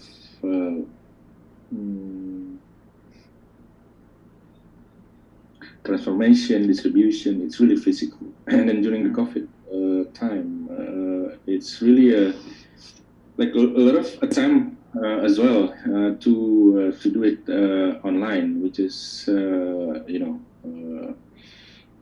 online gallery, online workshops, classes, discussions, also like this, like we have now. It's interesting how I think that it's actually, maybe it's not take over. It's I think it's more like expansion, because like even the meeting, for example, I can see several initiatives. For example, in Indonesia, they even expand that something that we cannot do offline. Some meetings, some assemblies, some gatherings that almost impossible to do it offline because of many reasons. It can be because of the cost and so on. So I can see there's a lot of exchange. For example, there's a lot of collaborative classes, for example, from initiative, and then also with alternative schools outside Indonesia, like which never been think before and wouldn't be possible with this online. So it's more on that expansion rather than one take over or take over the other one. About this online will take over offline. I think this pandemic also make us think how important the physical is, how important we always take it for granted, this gathering, hangouts, and then when we split, and then we know how important it is. So it's really also this matter of how to orchestrate this online and offline. As you mentioned about expanded body as well, because it's also somehow become sort of like expanded body as well, that people actually can reach out more. People using this, not only artists, I think, like even my families now start to use more a digital platform, for example. We never use that, but also these things are really make us think both ways, as not one is more important the other one, or not one is actually take over the other one. It's like really these things are we should sort of like thinking as these two different bodies and languages, and then we just have to hybrid this two languages for maybe for the first time. I think we actually really think about this thing either way. So there's a lot of I think, of course, before COVID, like exhibition also have this format, trying to give more access for people who cannot come physically, for example, as like a virtual museum or virtual exhibition and so on. But I think with music and performance, for example, it's so difficult, of course, because like you have to be there. It's really experience-based, body experience-based, with the sound, with everything.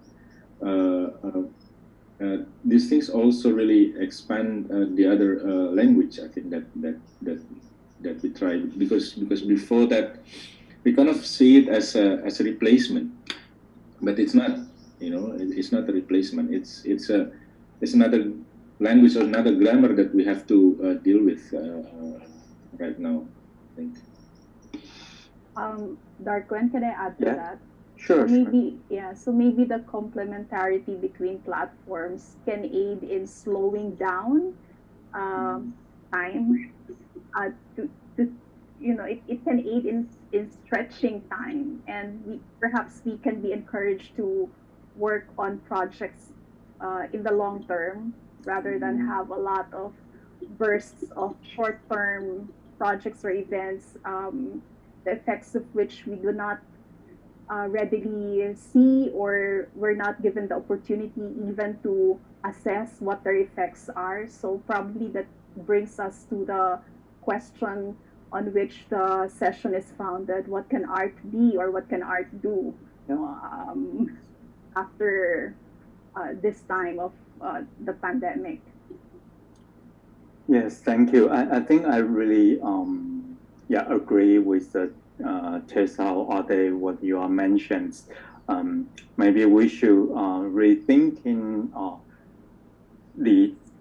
for the nowadays, and how might we can think in and imagine the arts, on the future. Yeah, this is what you use on your last slide, and I think you're dressing up the question to everyone, and if we are kind of, I think from the 2020 to 2021, these 2 years for the human being is kind of like reset years, and we can slow down to think about how our life can be, and what we can address for the future, and what we are dealing with it. Yeah, and what is really meaningful for our life. I mean, this is really key point, I think. Yeah, and through you have something want to respond us? Actually, not really, but I think, I want to, what I want to share is what we are facing this time is more like a limitation of the technology, like the speed of the signal. internet environment, the router speed. So basically, our experience, our feeling, our sense, one day, I radically thinking about that, one day might be replaced by something else. Like if we really have that kind of, technology. But it's just kind of sci-fi imagination, like what we can watch, what we can touch. All the sensing technology could, if they are fast enough, and when we settle all the equipments, is good enough. That might be a possibility. But what is coming up is the other issues like social class and also capitalist issues, and balancing resources arrangements, like people with better cell phones. We are facing the issues already. In our show in Taipei, a different audience has different experience. Better if you have the newest generation of iPhone, you get the best animation effects, you get the best quality of video. But if you are using a lower version, or you're using older one, or even you are using Android system, you cannot have a complete experience. So this is also ironically is also a problem. Like when we're using technologies to dealing with the pandemic, it illustrates different kinds of social problem as well. Yeah, this is what I want to share. Personally, I don't have any answer yet. Yeah, I think from this moment, I think for today's issue, we don't have like a right answer, or because the things still moving on, and the pandemic actually still happening, and according to we know, the COVID virus still is kind of like a changing, and always has a new variants coming up. Yeah, for the Delta or Alpha and kind of things. So I have the last question is how will you imagine when we come back to our normal life, or in the future life, art can be acted or present in different kind of role. If you have some idea want to sharing with our audience.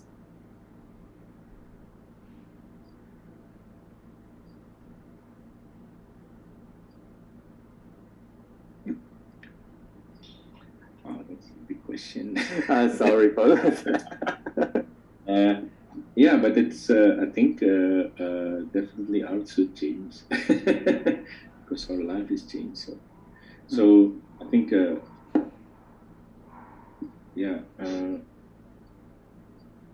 I think the relation as well, language on how it's maybe not how it produced, how it's distributed, and how it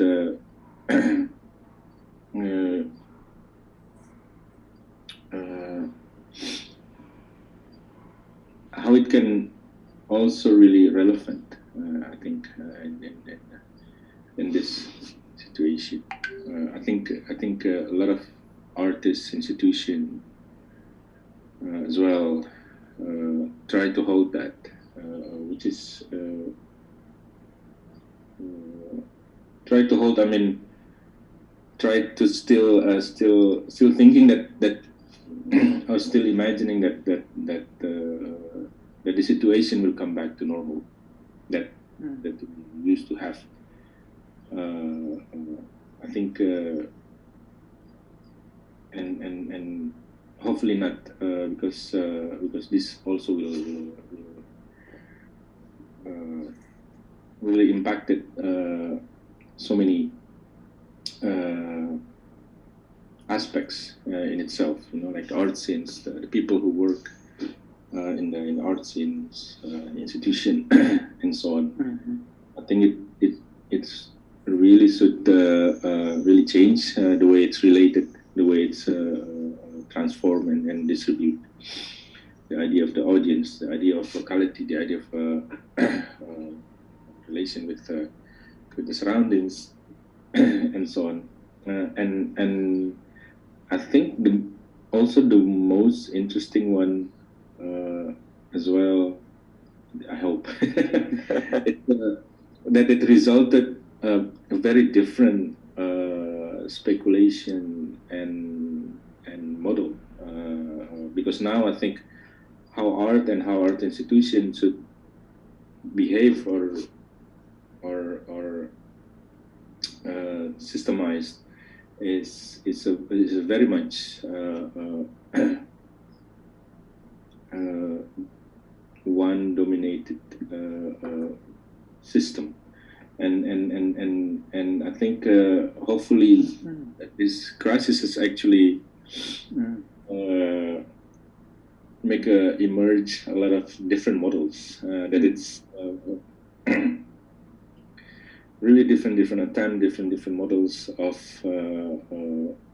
art and education as well, that it's very relevant to a certain local, rather than thinking of there is one universal solution. Yeah, I think many people actually having those attempts already in many ways and many places right now. I think yeah, hopefully it will emerge from there.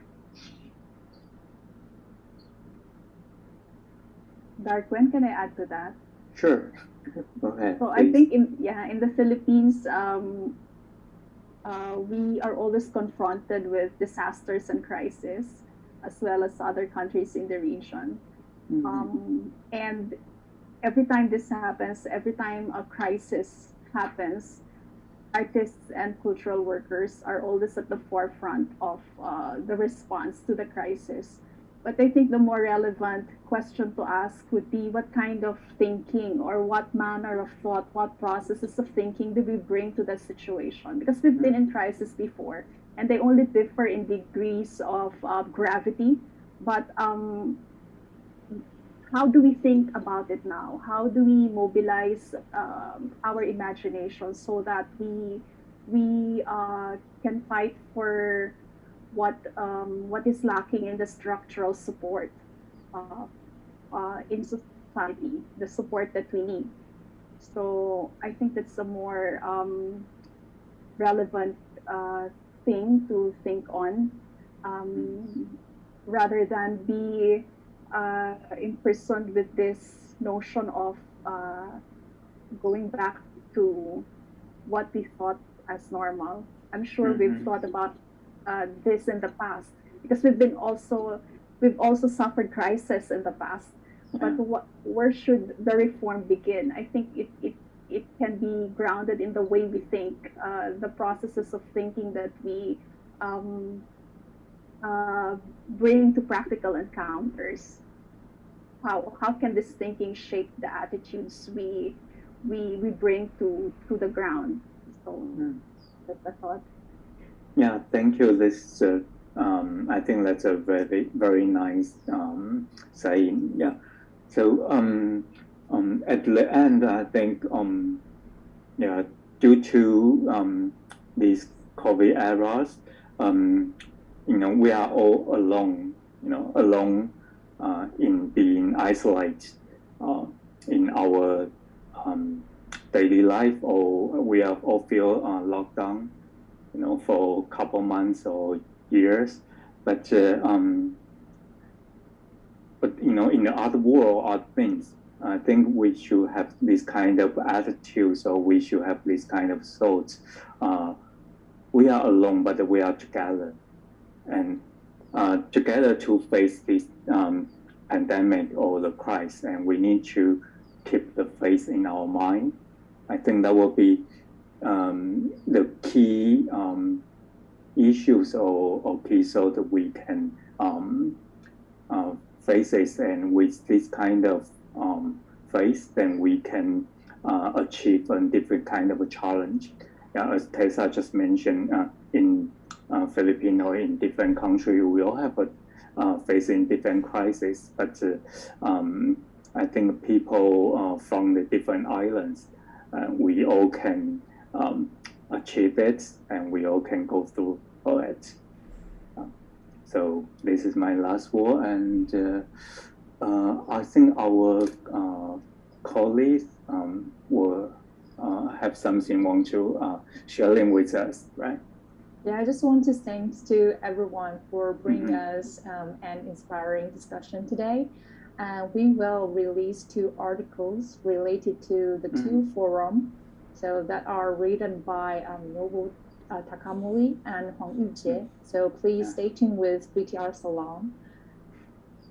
And I would also like to thank National Culture and Arts Foundation to sponsor the project.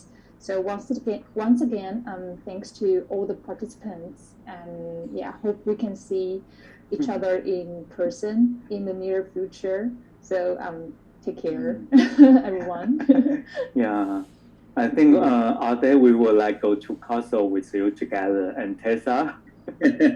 Yeah, and Tessa, you know, when you come to Taiwan, definitely we should meet. Yeah, I will be in touch, and I hope to see the documenta. Yeah. Yeah, it would be great to have you all. Yeah, let's book our flight and go there together. I'll be here. Yeah. Thank you so much. Thank you all. Yeah, thank you. Well. Pleasure. Yeah, thank you for everyone, and thanks to Yujie to join us. Thanks to Yujie. Yeah. Yes. Thank you. Thank you. For sharing. Later. Yeah. Yeah. Bye. Bye. Bye.